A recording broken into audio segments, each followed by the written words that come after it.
The global rise of Islamism, in particular, and the religious right in general, has turned the demand for secularism into an urgent task and necessity. There are those in academia who theorize about a post-secular world and insist that secularism lacks relevance, particularly for non-Westerners. In the age of ISIS, though, you don't have to look far to see that secularism is not only still relevant, but it's a matter of life and death for countless people across the globe. In fact, no one understands the need for secularism, even if they don't call it that, better than non-Westerners living under the boot of the religious right. The post-secularists tell us that the rise of Islamism and the religious right is linked to a religious revival, but this is not true. Of course, with its rise, there are political pressures to keep up religious appearances, homogenize religious identity, and define religion as the only characteristics that defines entire societies, communities, and people. But this is often enforced by force and violence. Any classification and labeling has a purpose behind it, as the late Iranian Marxist Mansour Hekmat has said. Islam has been around in Iran for 1,400 years and has obviously left its mark on certain things. But this is only one element in portraying this society, the same way that oppression, monarchy, a police state, industrial backwardness, ethnicity, language, script, political history, pre-Islamic way of life, people's physical characteristics, international relations, geography, weather, diet, size of country, population concentration, economic relations, level of urbanization, architecture, etc. are. All of these express real characteristics of a society. Now, if out of these hundreds of factors that create differences between Iran and Pakistan, France and Japan, someone insists on pointing to the presence of Islam in some aspects of life in this society, and brands us all with this label, from the anti-religious intellectuals like Dashti and Hedayat, to you and I, and to the great majority who don't see themselves as believers and are not concerned with Islam and the clergy, then they must have a specific agenda. Iran is not an Islamic society. The government is Islamic. Islam is an imposed phenomenon in Iran, not only today, but also during the monarchy, and has remained in power by oppression and murder. The labeling of entire people, societies, and communities as Muslim or Islamist or Islamic is part and parcel of the Islamist agenda to feign representation, to gain power and control. And let's be clear, it is more about power and control than religion. This distinction between religion and the religious right as a political movement is clearer if you look at other religious right movements, like the Buddhist right in Sri Lanka and Myanmar, massacring Muslims and having pogroms against Muslims, the Hindu right in India, who massacred Muslims in the Gujarat, the Christian rights bombing of abortion clinics, or the Jewish rights assault on women, or as settlers in the Palestinian territories. Like the Islamists, they use religion to justify violence or discrimination depending on the level of power that they have. But you cannot explain these movements by religion alone. Islamists, for example, are not all doctrinaire, literalist, fundamentalist, and they include a wide range of groups from ISIS to the conservative and pragmatic factions of the Islamic regime of Iran, to the soft Islamists, those are the ones that don't want to kill you yet via terrorism, and even Islamic Protestants and reformers like Abdul Karim Soroush. Islam is the banner for their extreme right-wing restructuring of society, but their movement is firmly rooted in political equations to gain power, primarily through violence and terror. As Algerian sociologist and founder of Secularism is a Women's Issue, Maryam Namazie says, this movement is by no means a tool of the poor against the rich, of the third world against the West, of people against capitalism. It's not a legitimate response that can be supported by progressive people of the world. Its main target is the internal democratic opposition to its theocratic project and to the project of controlling all aspects of society in the name of religion, including education, the legal system, youth services, and so on. When fundamentalists come to power, they silence the people. They physically eliminate dissidents, writers, journalists, poets, musicians, painters, like fascists do. Like fascists, they physically eliminate the Untermensch, the subhumans, amongst them inferior races, gays, mentally or physically disabled people. And they lock women in their place, which, as we know from experience, ends up being in a straitjacket. In fact, it's this internal opposition that makes the Islamists so brutal. They would not need such unrelenting violence if it were people's culture and religion, if everyone submitted. The hijab, for example, which is the first imposition by Islamists when they gain influence, is not a personal choice, socially speaking, for a vast majority of women today, even though it is often touted as such. It's highly contested and challenged. This is a sort of campaign in Iran for women in Iran to unveil, even though it is illegal to do so. Veiling is compulsory there. And it is met with fines and imprisonment if you're caught improperly veiled or unveiled. And it's one of the main areas of fight back, as is Sharia law. Of course, there are countless liberals here in the West, groups like the British Humanist Association, who defend the burqa as women's right to choose and Sharia courts as people's right to religion. We are often made to believe that this is a clash of civilizations or an antagonism between the secular West and a religious East, but this is not the case. This is a global struggle between secularists, including many Muslims and believers, on the one hand, and theocrats and the religious right on the other, taking place within and across borders across the globe. We're also told that this is about racism and discrimination against minority communities or societies in the South, but it's not. It's a defense of people and universal rights against the religious right. After all, no society or community is homogeneous. There is dissent. There are political and social movements and class politics at play. Take the example of 27-year-old Farkhonde, accused by a mullah of being an infidel who burnt the Quran in Afghanistan. You know her story. She was attacked by a mob in Kabul, lynched, stoned, run over, burnt, and her body was thrown in the river, whilst onlookers and the police watched. What could she expect when she goes against Muslim sensibilities? Tweeted one of these absurd liberal left do-gooders who only seem to do good for religion and not for women. But wasn't Farkhonde Muslim too? Actually, she was very devout and had gone to the local mullah to tell him to stop selling amulets to women. What became very obvious after her murder was that not all Afghans, not all Muslims, and not all Muslim men have the same sensibilities. Women carried her body, going against Islamic tradition, to her gravesite with her family's permission, encircled by a chain of men to protect them. They surrounded her coffin right until the end, gave her the respect she deserved, and chanted, "We are all Farkhonde."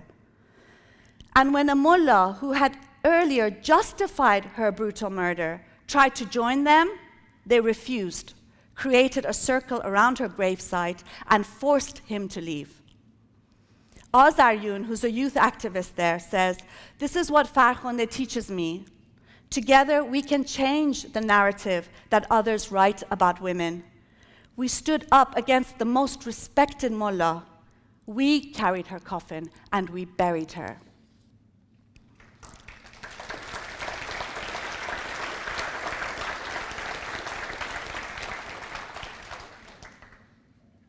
Niayesh, who's a medical student there, said, "I was just crying.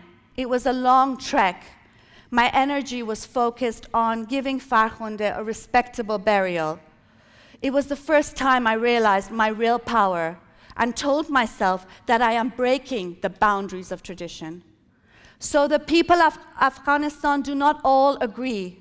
Muslims are not all the same. And I place Muslims in quotes since not everyone living in Afghanistan and Iran are Muslims or Islamists, just like not everyone in Canada is a Christian or a fundamentalist. Everywhere, from Iran to Afghanistan and Algeria, there are women and men who break taboos and change narratives and stand against religion's encroachment on people's lives.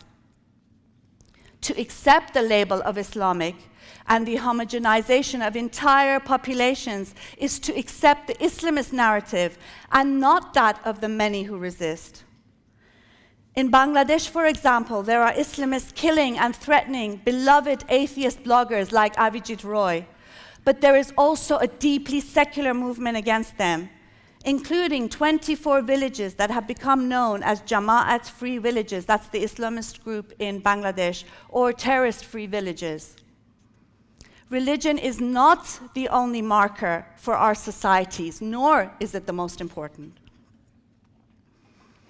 After all, not everyone in a society is religious. Also, people who are live religion in as many different ways as there are people. It's not just a belief, it's a lived experience. They pick and choose, and more often than not, mold their beliefs to make them compatible with 21st century life, which is why they often don't recognize their religion in the Islamists or the religious right. I, for example, only read the Quran after I became an atheist and an ex-Muslim. I was born into it, just as nearly everyone is, depending on the place that they're born.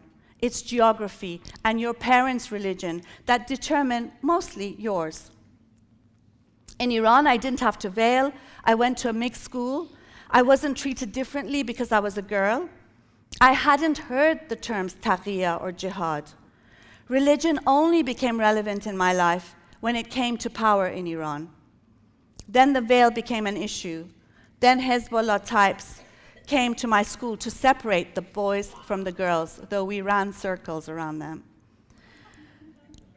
Then my school and others were shut down to Islamicize them, and then came the executions and the slaughter of an entire generation. What is often forgotten is that most people are born into their religion out of no choice of their own, and that lack of choice and labeling follows them even in adulthood, until the day they die, unless they make what is often a very difficult and painful choice to leave. People's religion is not necessarily, and more likely than not, the religion of the Islamists. As I said before, Islamists wouldn't need to kill so many if everyone agreed with them. It's common sense. Just because stoning is permitted in the Bible for adultery, for cursing the king, for disobeying one's parents, for blasphemy, and so on, it doesn't mean all Christians and Canadians are pro-stoning. Just because Arizona Baptist pastor Stephen Anderson says that we can have an AIDS-free world if we follow scripture and execute gay people, doesn't mean all Christians and Americans think so. But this is an argument made all the time about Muslims, including by some atheists. Stoning is in the Hadith, therefore all Muslims approve of stoning. ISIS's banner is Islam, therefore all those who believe in Islam are ISIS supporters and want a Khalifa and the Burqa and Sharia law. And even those of us who disprove or speak out, we're merely practicing taqiyya, whereby it's a concept whereby we're allowed to lie to advance the cause of Islam, gaining the trust of you naive non-believers in order to draw out your vulnerability and defeat you. Even I've been accused of being an undercover jihadi and using taqiyya by xenophobic and racist groups like Robert Spencer and Pamela Geller, because I oppose the scapegoating of groups of people. To them, there is no such thing as a moderate Muslim. We're all the same. All of us are enemies, collectively blamed, which is why their solutions target groups of people and not the religious right, to which they actually also belong. It's just another religion that they prefer having the power. For them, it's deport everyone, stop Muslim immigration.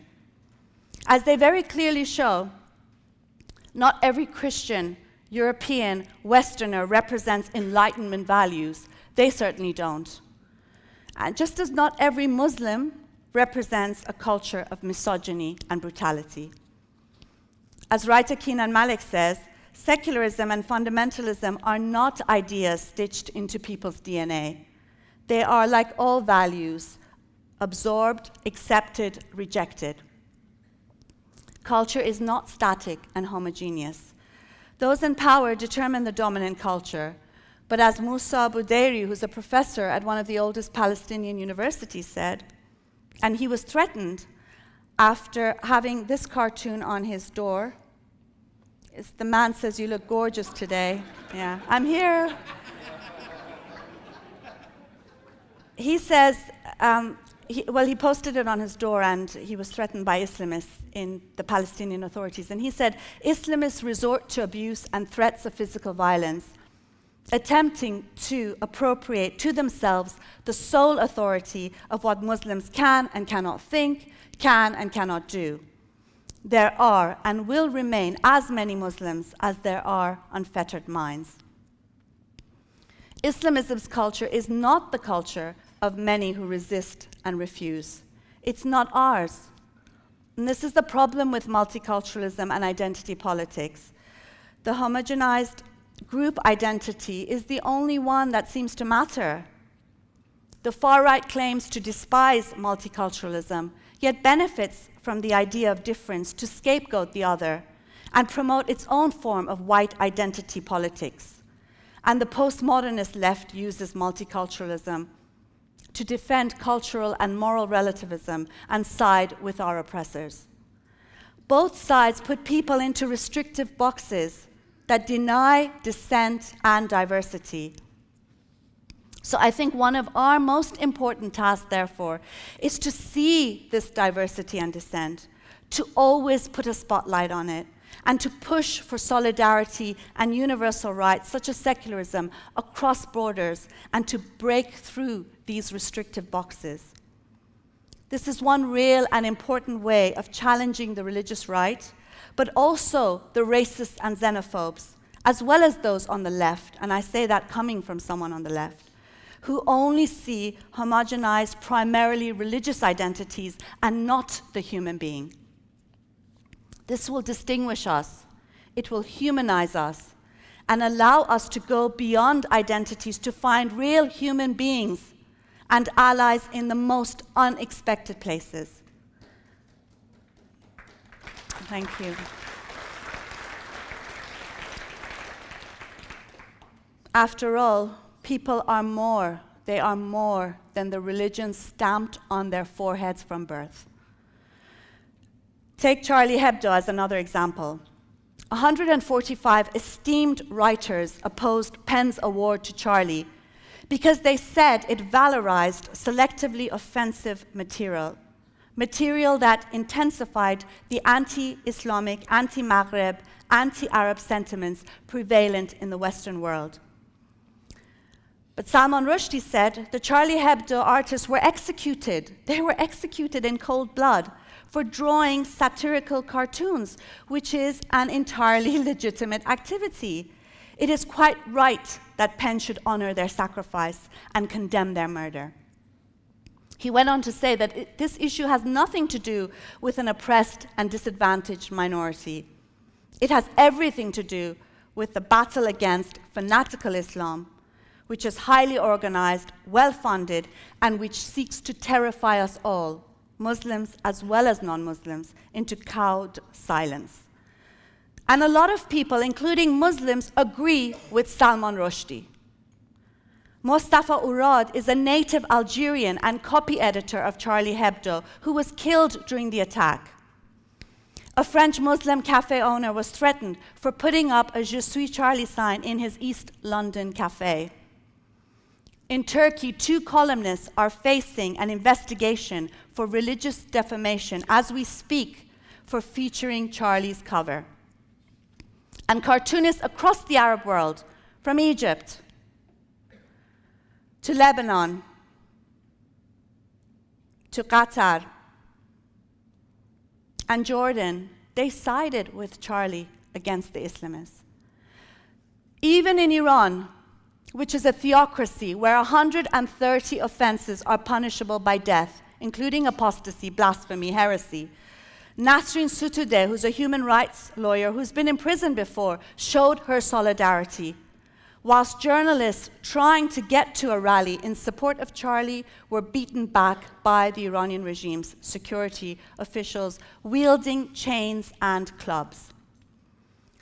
An Iranian newspaper was shut down for publishing a photo showing solidarity with Charlie. Sorry. Oh, there's 2 of them, yeah. Clearly, not all Muslims were offended, and even those who were did not go on to kill for it. The culture of offense absurdly implies that civility and manners are all that are needed to stop abductions, isn't that UFO stuff, sorry, abductions, and the slaughter of generations from Nigeria to Iran to Algeria.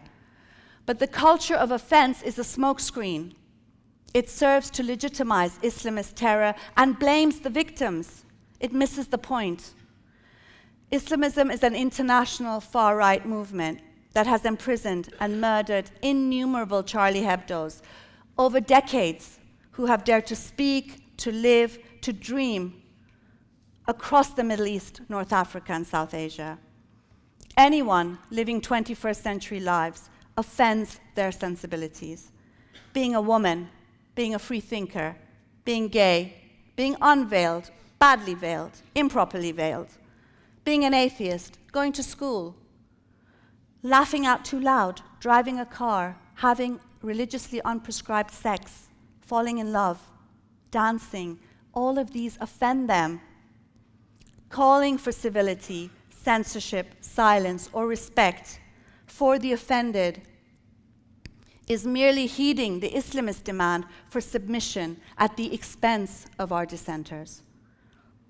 But as Rosa Luxemburg said, freedom is always the freedom of dissenters. What is packaged as the culture of offense is really Islamism's imposition of blasphemy laws and theocracy under the pretext of a respect for Muslim sensibilities. This is a great cartoon by Jesus and Mo. Jesus says if we want to live peacefully together in a multicultural society, we must ensure that everyone's fundamental beliefs are protected from attack and ridicule.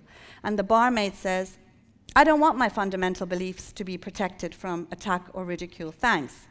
Please feel free to attack and ridicule them anytime you wish. And Muhammad says, racist. Calling it racism fails to understand that the other also has dissenters who want to live free from religion's stranglehold. Plus, isn't it racist to imply that all Muslims cannot tolerate criticism and free thought and cartoons other than via violence? Or that Muslims are one and the same as Islamists, they're fascists? Islamophobia is a political term coined by Islamists and their apologists to scaremonger people into silence. And anyway, what's wrong with being anti-Islamic, or anti-any religion for that matter? The fight against religion and that which is taboo has always been an important aspect of human progress. It's not the same as placing collective blame or bigotry against people.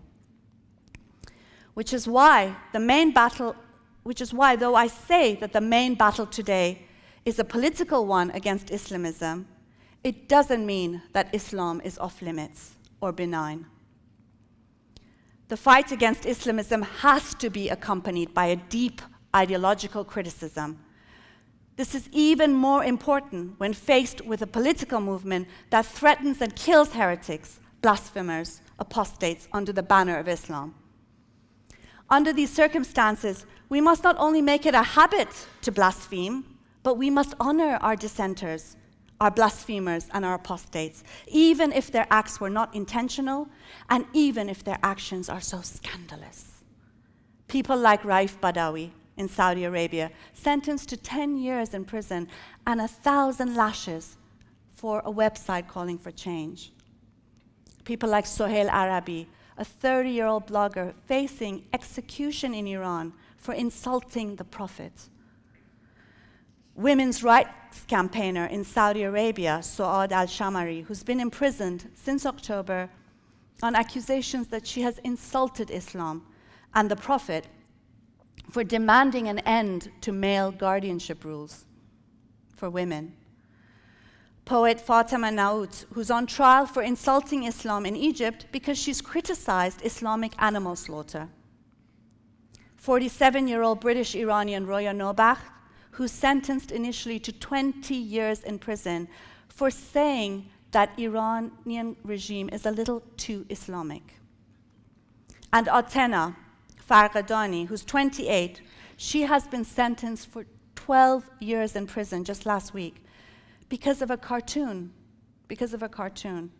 to protest the legislation to restrict birth control and make divorce more difficult for women in Iran. This is her cartoon. The court in Iran found her guilty for insulting members of parliament through paintings and insulting the Iranian supreme leader. They also charged her with gathering and colluding with anti-revolutionary individuals and deviant sects because she mingled with relatives of political prisoners and members of the Baha'i faith during an exhibit of her paintings of protesters killed by the Iranian government. Saying Charlie had it coming is like saying Atena deserves 12 years in prison and Raif deserves his lashes. Speaking with the truth without self-censorship is crucial here, to break taboos and to challenge the status quo. I have a TV program now that's broadcast in Iran via illegal satellite dishes. And this is what the Iranian regime does with satellite dishes when they get them. They roll over them in tanks. But nonetheless, 40 to 60% of the population have satellite dishes. In major cities, it's up to 70% because people are thirsty to find out more about what's happening elsewhere. And the Iranian regime has called my TV program and myself immoral and corrupt. And I think what better way to be immoral and corrupt when an Islamic regime thinks one is.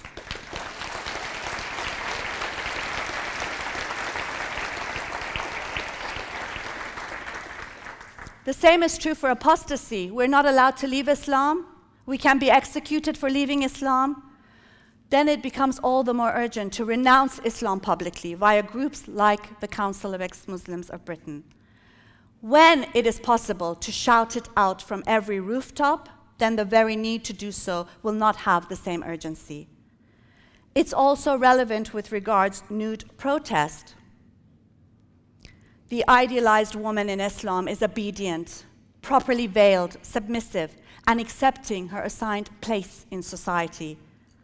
The rest of us are whores, often compared to unwrapped sweets. Here's a billboard in Iran which compares unwrapped women to sweet being eaten by flies, and the slogan says, "The hijab protects you." We're free for the taking. We're the source of fitna or chaos in society and blamed for every calamity and natural disaster, as well as, of course, the disintegration of the family, society deserving a punishment in order to maintain national and Islamic values, pride, and honor. Islamism's obsession with women's bodies and its insistence that women be veiled and hidden from view means that nudity is an important form of public resistance. Islamists want us bound in body bags, not seen and not heard. We refuse to comply. just as we refuse to stop blaspheming, apostatizing, and demanding secularism and universal rights. This is a protest I did with the Tunisian activist Amina Souboui and the Egyptian activist Alia Magda El Mahdi. I basically cut out the Allah from the Iranian flag and put something much more worthy in its place.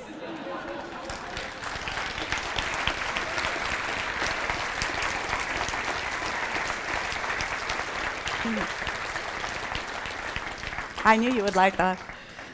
Blasphemy must be celebrated, as Femen's leader Ina Shevchenko says, as should apostasy.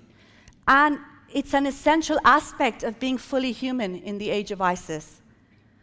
Those who consider secularism, apostasy, blasphemy, or the fight against the veil as culturally inappropriate, Western, colonialist, are only considering Islamism's sensibilities and not those of the many who resist. Only when we begin to see this dissent, acknowledge that it is intrinsically linked with our own, and defend unequivocally universal values, freedoms, and secularism, and a new enlightenment against the Islamic Inquisition, will we be able to truly honor our dissenters, stand with them, and push back the religious right.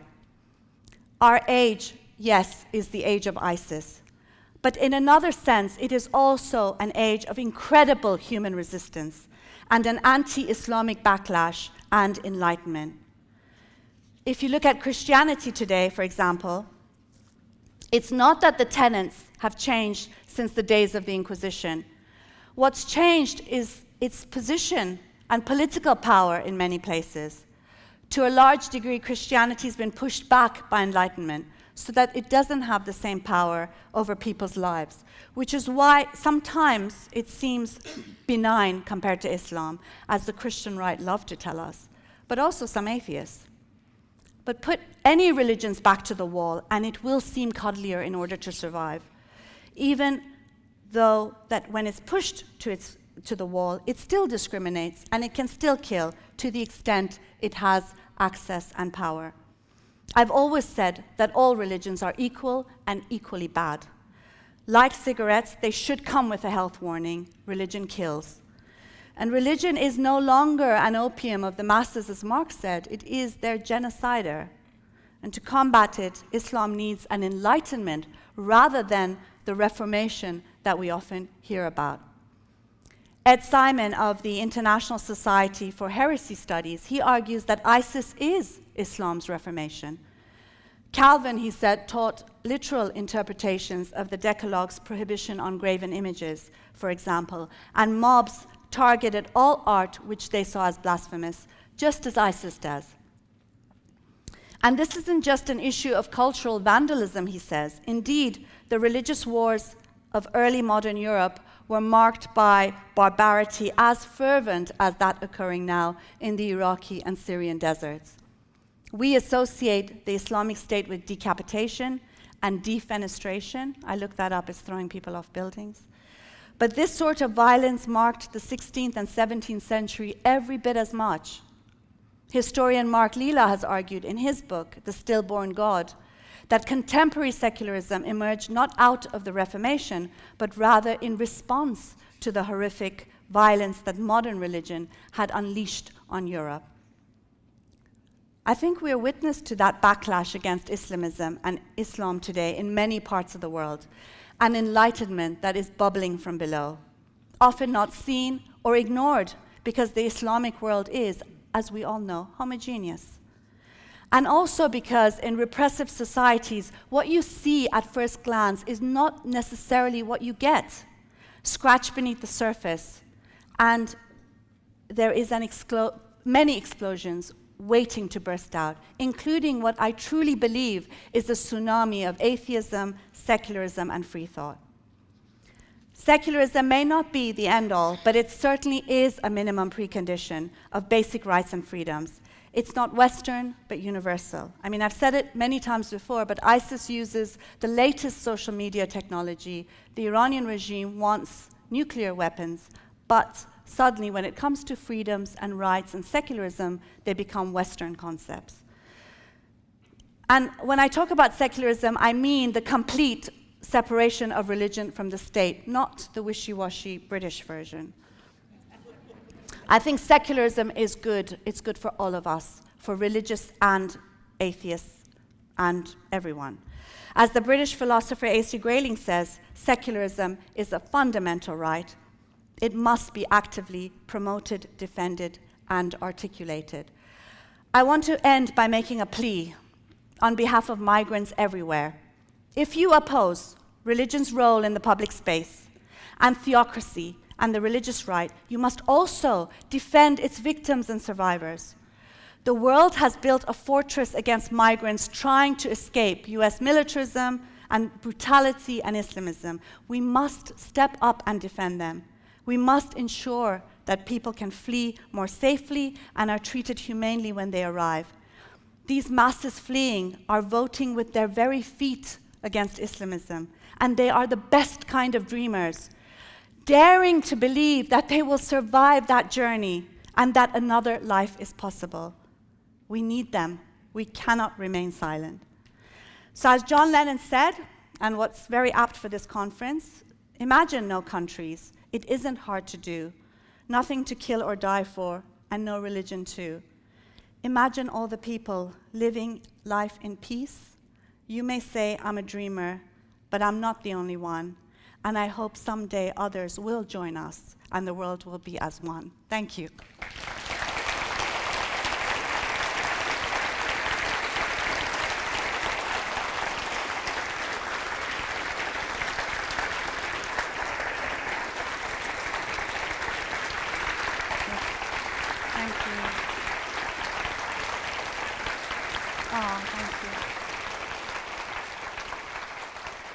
You're making me too emotional.